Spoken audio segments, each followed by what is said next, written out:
All right, let's get right into it. For as long as we can remember, we've seen leadership as a deeply human thing, right? It's all about vision, gut feelings, charisma. But what if I told you that the very thing that makes us human, our limitations, is now becoming a company's biggest roadblock?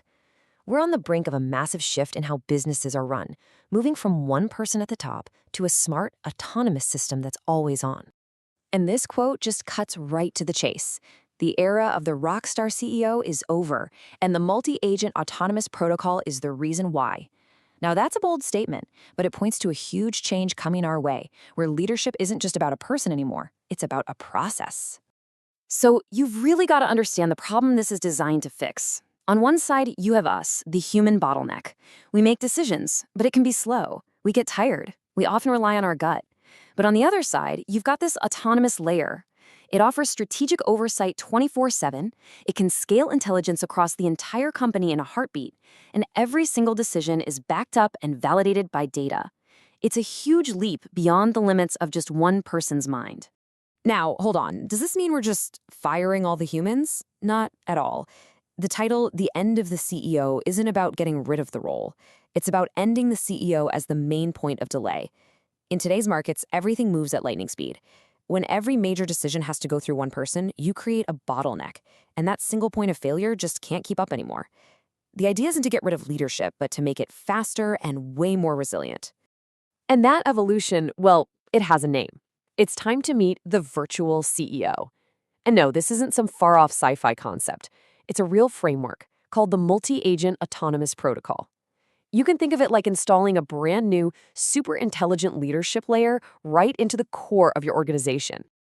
So, what is this protocol really? Well, imagine a decentralized leadership team. But instead of people, it's made up of specialized AI agents. These AIs are designed to do one thing really well: debate and manage top-level strategy all day, every day. What you end up with is a self-correcting virtual CEO that literally never sleeps. Okay, so how does this all actually work in practice? Let's take a little peek inside what you could call the virtual boardroom. This is where that decentralized executive team, the AIs, get together to work. It's not one single AI calling all the shots. It's a whole team of specialists, each with a specific job. And this team has some pretty clear roles. First up, you've got your chief strategy agent. It's looking at the big picture, where to put the money and resources. Then there's a chief operations agent, which is more in the weeds, handling things like engineering schedules and budgets. And then, and this is absolutely crucial, you have a chief risk agent. Its entire job is to poke holes in every plan and challenge every proposal. And that brings us to the biggest question of all, right? Can you actually trust an AI? The whole system is built with a self-correcting layer specifically to prevent errors, or what the AI world calls hallucinations, when an AI just confidently makes stuff up. Let's just put it out there. Can you really trust an AI with an entire company? It's the most important question. Because look, a single AI making decisions all on its own, that could be a recipe for disaster. But that's not what this is. The secret sauce here is something called debate-based consensus. This is the core engine. These specialized agents are designed to both compete and collaborate.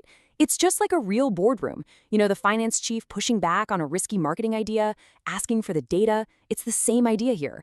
If one agent comes up with a plan based on bad or hallucinated info, the other agents are programmed to spot it, challenge it, and force a better data-driven decision. So it all starts pretty simply. The chief strategy agent, for example, might propose a new plan to put resources into a brand new project.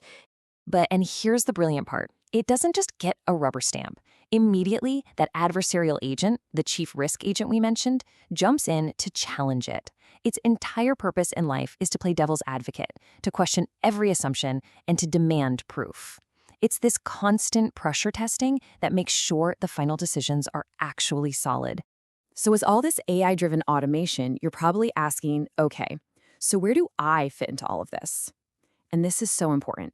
The system is designed from the ground up to keep a human at the helm. It's not about replacing you, it's about totally redefining your role. In fact, your role gets a major upgrade. First, you keep the final say. You have ultimate approval and sovereignty. No critical decision ever gets made without a human signing off. Second, you set the rules of the game, the core mission, the ethical guardrails, the ultimate goals. And finally, Your job shifts from managing day-to-day tasks to a much higher level role. You become the overseer of this incredibly powerful autonomous engine. And when you just zoom out for a second and think about it, the potential is absolutely staggering. We are literally talking about the future of decentralized leadership. This isn't just about making one company run a little better. It's about building a whole new type of organization. What this protocol really lets you do is scale your institutional intelligence. You can deploy this virtual boardroom across tons of different projects or companies, basically creating a self-managing empire that can learn, adapt, and move way, way faster than any old-school corporate structure could ever hope to. So, to wrap up this whole explainer, let's just end with one final thought. This tech isn't a what-if anymore.